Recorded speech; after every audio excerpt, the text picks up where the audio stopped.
السلام عليكم اخواتي، على غفله كده انزل لكم بشبل دكر، حاجه ما شاء الله تبارك الله. الدكر سيمبا ده يكبر يبقى اقوى مخلوق على وجه الارض بجد بقى. محدش يركز يا جدعان مع لبسي ويقول لي انت ليه خانق نفسك واحنا في عز الحر. انا عكسك يا ابن الحلال، انت تلبس صيف انا البس شتوي، انت تشتوي انا الصيف، انت فاهم؟ عشان احنا جايين من كوكب تاني، ولازم اطلع كلفة نفسي كده صيف وشتاء عشان ابهرك يا ابن الحلال. احنا العفاريت في شغلانتنا ورايحين جايين بحيوانات عشان بالنسبه لنا احسن من قعدتنا. ما نعرفش نقعدوا كده من غير حيوانات يا اخويا يا ابن الحلال.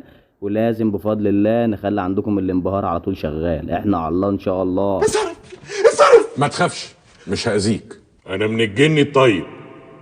اسمي مارد. ركز معايا بقى، اهدى كده وخليني اقول لك على الجملتين اللي جاي اقولهم لك. اتفضل. بص من الاخر. ده شبل بقى جامد قوي ما شاء الله تبارك الله. لو انت لمسته عن قرب يا نهار ابيض، اجدع من الف دبدوب، اجدع حيوان مر عليا يا عينيا. حاجه ما شاء الله تبارك الله. طب اللي بيفكر يربي الحاجه دي اقول لك استنى يا اخويا، مش على طول كده، لا. الحاجه دي لازم ورق، لازم تراخيص، تروح جناين مزارع، انت فاهم، حاجات مرخصه بورقها للاقتناء، تمام. ومن اجمل الحيوانات اللي ممكن تعدي عليك في حياتك، حاجه ما شاء الله تبارك الله. ما اقولكش بقى، وسلوك الاسد لما تشوفه من وهو صغير ويكبر عليك عمره ما يتغير، يبقى حاجه تاني بقى، كلام تاني وانساني.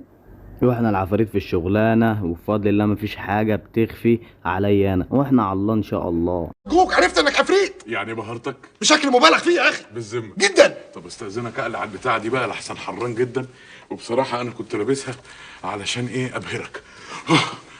يما. انت متأكد انك عفريت؟ امال مكلفت نفسي وقاعد بتنطط لك وبطلع لك من كل حته عشان ايه؟ ايوه عفريت. وجهة نظر برضه، بس ده مش ممكن يكون لبس وانا عفريت. لازم اطلع لك بحوافر وقرون يعني عشان ابقى عفريت؟